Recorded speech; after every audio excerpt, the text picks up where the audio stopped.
जय श्री कृष्ण। आज जानकारी लेकर आए इस विषय के ऊपर कि पूजन के बाद जब भी आप कोई पूजन करते हो, कोई अनुष्ठान करते हो, उसके बाद सामग्री को का क्या करें। खास करके यंत्र होते हैं, मालाएं होती हैं, इनका क्या करें।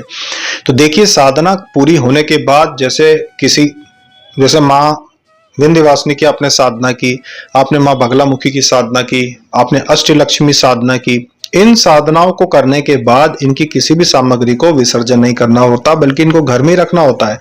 माला किसी भी साधना की जो आप उपयोग करते हैं, ये पूरे जीवन आप उपयोग कर सकते हैं। अन्य साधनाओं में, खास करके देवियों की साधना के लिए एक ही माला का उपयोग आप कर सकते हो, अलग अलग देवियों की साधना के लिए। और जो यंत्र आप उपयोग करते हो साधना में, उसको साधना के बाद घर में ही स्थापित करके रख सकते हैं। इसका भी विसर्जन जरूरी नहीं होता है।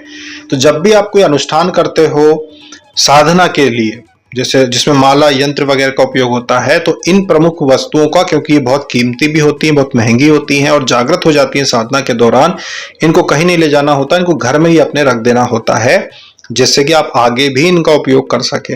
लेकिन जवारे हैं, जैसे जवारे लोग उपयोग करते हैं, जवारे लगाए किसी ने, या कोई अस्थाई मूर्ति स्थापित की है, विग्रह स्थापित किया है 9 दिनों के लिए नवरात्रि में, तो वो लोग फिर उनका विसर्जन कर सकते हैं। क्योंकि कुछ राज्यों में तो विग्रह हर नवरात्रि में उपलब्ध हो जाते हैं, कुछ नवरात्रि में सिर्फ शारदीय नवरात्रि में ही मूर्तियां मिलती हैं, तो वो लोग सिर्फ शारदीय नवरात्रि में स्थापना करते हैं।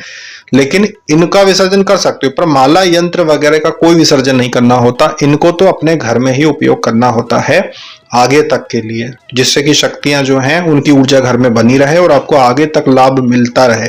इसलिए पूजन सामग्री को साधना के बाद अपने घर में ही रखना है। ये थी जानकारी इस पूजन सामग्रियों के उपयोग के ऊपर। अभी तक इतना ही। जय श्री कृष्ण।